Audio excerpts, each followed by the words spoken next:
Hi friends எல்லாரும் எப்படி இருக்கீங்க? வீக்கெண்டுக்கு வந்து நெத்திலி கருவாடு வாங்கிட்டு வந்து கொஞ்சம் குழம்பும், ஃப்ரையும் பண்ணியிருந்தேன். அதுதான் உங்க கூட இன்னைக்கு நான் ஷேர் பண்ணிக்க போறேன். ஸோ கருவாடு வந்து நல்லா கிளீன் பண்ணிட்டு, அந்த தலையெல்லாம் ஃபுல்லா எடுத்துறணும். அத எடுத்துட்டு நல்லா ஹாட் வாட்டர்ல ஒரு 10 மினிட்ஸ் சோக் பண்ணிட்டேன். அதுக்கப்புறம் ஒரு 3, 4 தடவ நல்லா வாஷ் பண்ணி எடுத்துட்டேன். ஃபர்ஸ்ட்டு வந்து ஃப்ரைக்கு மேரினேட் பண்ணிட்டேன். பேசிக்கான மசாலா தான். மொளகாத்தூள், குழம்பு மிளகாத்தூள், அதுக்கப்புறம் மஞ்சத்தூள், கொஞ்சம் லெமன். உப்பு வந்து 1 பிஞ்ச் மட்டும் தான் போடணும். இது போட்டு ஒரு 2 டீஸ்பூன் வந்து தண்ணி ஊத்தி நல்லா மேரினேட் பண்ணி எடுத்து வச்சுட்டேன். அதுக்கப்புறம் குழம்புக்கு பார்த்தீங்கன்னா, நல்லெண்ணெய் ஆட் பண்ணி கடுகு, உளுத்தம் பருப்பு, வெந்தயம் போட்டேன். சின்ன வெங்காயம் ஆட் பண்ணியிருக்கேன். பூண்டு, தக்காளி இதெல்லாம் போட்டு நல்லா வதக்கணும். நான் வந்து முருங்கக்காய் மட்டும் ஆட் பண்ணியிருக்கேன். நீங்க கூடயே வந்து கத்திரிக்காய் கூட ஆட் பண்ணீங்கன்னா நல்லாருக்கும். மசால் பவுடர் வந்து மிளகாத்தூள், குழம்பு மிளகாத்தூள் மட்டும் தான் ஆட் பண்ணியிருக்கேன். அப்புறம் ஒரு 1/2 ஸ்பூன் வந்து மல்லித்தூள்.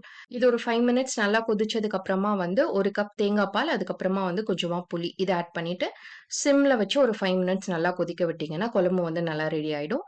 நெக்ஸ்ட் ஒரு இன்ட்ரஸ்டிங் வீடியோல மீட் பண்ணலாம். தேங்க் யூ ஃபார் வாட்சிங்.